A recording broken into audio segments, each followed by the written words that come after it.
রাশিয়ার ক্ষেপণাস্ত্রের আঘাতে পুড়ছে ইউক্রেনের একটি বেসামরিক স্থাপনা। রুশ সীমান্তবর্তী ইউক্রেনের ছোট শহর সামিতে সোমবার হামলা চালায় রুশ বাহিনী। এতে মুহূর্তেই আগুন ছড়িয়ে পড়লে বহুতল ভবনটি থেকে নিরাপদে সরে যান সাধারণেরা। সে সময় আগুন নিয়ন্ত্রণের পাশাপাশি গুরুতর আহতদের উদ্ধারে তৎপরতা চালায় দমকল বাহিনী। ড্রোন ও ক্ষেপণাস্ত্রের সঙ্গে রুশ বাহিনী সাইবার হামলা চালাচ্ছে বলেও অভিযোগ কিয়েভের। জানায় ইউক্রেনের রেল যোগাযোগ ব্যবস্থা ধ্বংস করতে সাইবার হামলা চালিয়েছে রাশিয়া। রুশ হামলায় এখন পর্যন্ত 1/5 অঞ্চল হারিয়েছে ইউক্রেন। অঞ্চলগুলোর নিয়ন্ত্রণ পেতে পাল্টা হামলা অব্যাহত রেখেছে কিয়েভ। এতে রুশ দখলকৃত ইউক্রেনের পূর্বাঞ্চলীয় শহর লুহানস্কে হামলা চালায় কিয়েভের যোদ্ধারা। হামলায় 2 জন সাংবাদিক নিহত হয় বলে অভিযোগ করে মস্কো।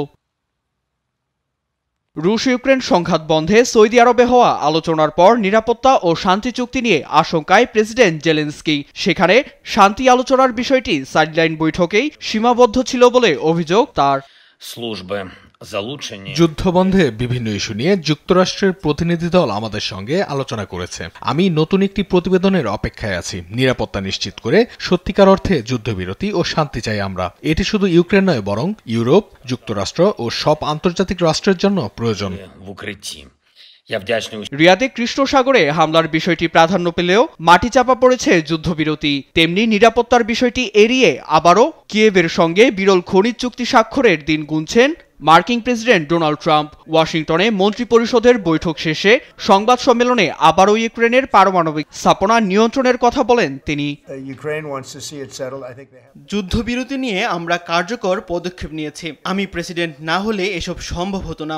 মাইক রুবিও দারুণ কাজ করছে। আমরা শিগগিরই ইউক্রেনের সঙ্গে খনিজ চুক্তি স্বাক্ষর করব। একদিকে আমরা যে ঋণ দিয়েছি তা পরিশোধ হবে, অন্যদিকে তারা লাভবান হবে। আমরা যতটুকু করেছি ইউরোপিয়ানরা তার ছিটেফোঁটাও করতে পারছে না। উত্তপ্ত পরিস্থিতিতে রাশিয়া ইউক্রেন যুদ্ধের শেষ পরিণতি নিয়ে উদ্বিগ্ন বিশ্লেষকেরা।